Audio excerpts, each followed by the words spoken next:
சிட்டுக்குருவிகளுக்காக ஒரு குடும்பம் தாங்கள் வசித்து வந்த வீட்டையே சரணாலயமாக மாற்றியுள்ளனர்.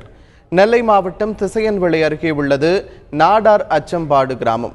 இதில் ஒரு தம்பதி சிட்டுக்குருவிகளை பாதுகாக்கும் வகையில் வரவேற்பறை, சமையலறை உட்பட அனைத்து அறைகளிலும் கூடுகள் அமைத்துள்ளனர். தினமும் தாங்கள் சமைக்கும் உணவை சிட்டுக்குருவிகளுக்கு வைத்து வருவதை விருப்பத்துடன் கடைபிடித்து வருகின்றனர்.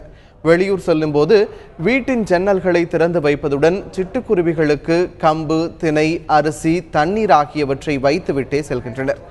12 ஆண்டுகளாக இந்த பழக்கத்தை கடைபிடித்து வரும் இந்த தம்பதி அணில், மைனா, லவ் பேர்ட்ஸ் ஆகியவற்றையும் வளர்த்து வருகின்றனர். நாங்கள் இந்த வீட்டுக்கு வந்து 12 வருஷம் ஆச்சு. இது ஓடால உள்ள வீடு தான், கொஞ்சம் பழைய வீடு தான். அதனால இதில் நாங்கள் வந்த கொஞ்ச நாள்லேயே சிட்டுக்குருவி வந்துருச்சு. ஏன்னா நாங்கள் காலையில் சமைச்ச உடனே முதல் சாப்பாடு சிட்டுக்குருவிக்கு தான் வைப்போம். அதில் ஒரு திண்டு மாதிரி கட்டி வச்சுருப்பாங்க, அதில் வைப்போம். பக்கத்துலேயே தண்ணி வச்சதுனால அது காலையிலே வந்து சாப்பிட்டு பழகிடுச்சு.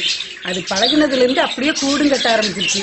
நாங்கள் இந்த முன்பக்கம் உள்ள ஓடுலாம் கொஞ்சம் சிதிலம் அடைஞ்சு போயிட்டு மாற்றலாம்னு நினைக்கும் போது அது ஒவ்வொரு இடத்துலையும் கூடு கட்டி இருக்கும்.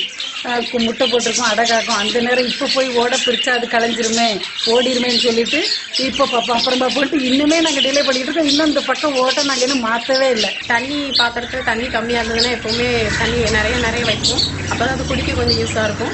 சாயங்காலம் வந்ததுக்கப்புறமும் சிட்டுக்குருவிக்கு சாப்பாடெல்லாம் நாங்கள் வைப்போம். நாங்கள் சாப்பாடு வச்ச உடனே சிட்டுக்குருவி எல்லாருமே நல்லா சந்தோஷமாக சத்தம் போட்டுக்கிட்டு வந்து உட்காந்து சாப்பிட்டுட்டு இருக்கோம். அது மாதிரி தண்ணியும் எப்போவுமே நிறைய வைப்போம். சிட்டுக்குருவி மட்டும் இல்லாமல் அணில், காக்கா எல்லாமே நல்லா சாப்பிடும். சிட்டுக்குருவி நம்ம யாருக்கும் எந்த தீங்கும் செய்யாது.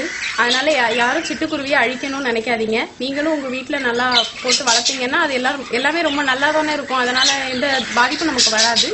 அதோட சத்தம் எல்லாமே ரொம்ப அழகாக இருக்கும். அது எந்த தீங்கும் செய்யாத ஒரு உயிரி. அதனால மாணவர்கள் எல்லாரும் அவங்கவுங்க வீட்டில் இந்த மாதிரி சாப்பாடெல்லாம் வச்சு வளர்த்தீங்கன்னா உங்களுக்கு நல்லதாகவும் இருக்கும், வீட்டுக்கும் நல்லா இருக்கும், அந்த சிட்டுக்குருவியும் நல்லா வாழ வச்ச மாதிரி இருக்கும்.